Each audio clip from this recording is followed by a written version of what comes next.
I wish we could repeal the whole thing, but they're going to present us with either a partial repeal or the Senate Republican leadership plan, which I think does not repeal Obamacare, but really is a pork fest full of all kinds of government programs and government spending. In fact, I think it's become the kitchen sink. They're throwing money in for anybody they think they can buy off to get on the bill. Well, in other words, I hate it all. That was Kentucky Republican Senator Rand Paul on Maria Bartiromo's show yesterday. By the way, that is a live look at Capitol Hill. Only a couple of weeks now before Congress is supposed to head off on another recess. Let's bring in Peter Morici, economics professor at the University of Maryland, as Stu always likes to say, tenured professor. Good morning to you. And that's why we can laugh. Peter, good morning to you. Listen, time, we say this every day, every week, time is running out to get something done. What does it mean as far as the markets go if they don't? Because up till now, the markets have been remarkably resilient. Well, I think the markets will stay resilient for a while. There's this notion that pivoting to taxes after health care will be the Republican salvation. But if they don't compromise and get something done on health care, all of the devils that were after them, you know, and spooking them on health care will be even worse with taxes. Because the only way to come up with a tax cut that you can marry to spending cuts is to attack entitlements.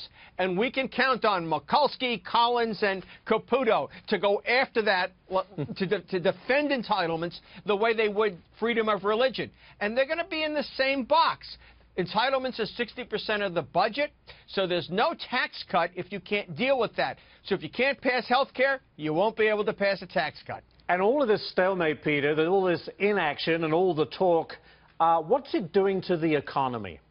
Well, basically, look at the IMF. It lowered its growth outlook to 2.1%. They say, welcome to the party. When everybody else was saying the economy was going to grow, was going to break out this year, my forecast was 2.3. The difference between the two is a game of horseshoes.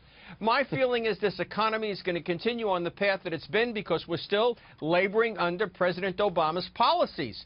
You know, we haven't really rolled back entitlements. They're strangling labor force participation. There's been some progress on the regulatory front, but not nearly enough. Not nearly enough to really free up manufacturing. And what's more, forget about the 35% corporate tax rate. The effective tax rate's about maybe 18%, but that's still about 50% higher than the OECD average. It just doesn't make any sense to make stuff in America with heavy regulation, high taxes, and paying people not to work. Here's a number for you, Peter. 73% of GOP coverage losses, we're talking about health care, can be attributed to repealing the individual mandate. That's from the National Review based on leaked budget office numbers. So if you voluntarily get rid of coverage because nobody is finding you to do that, then nobody is taking anything away. It's a very deceiving number, but I think that's interesting. What do you say? I don't know that it's deceiving at all. My view is most of the about 25 million, depending on the bill, they're going to lose their health care coverage are going to be two kinds of people. Those men that don't have a job and don't want to look for a job and spend their time with Game Boys or watching ESPN.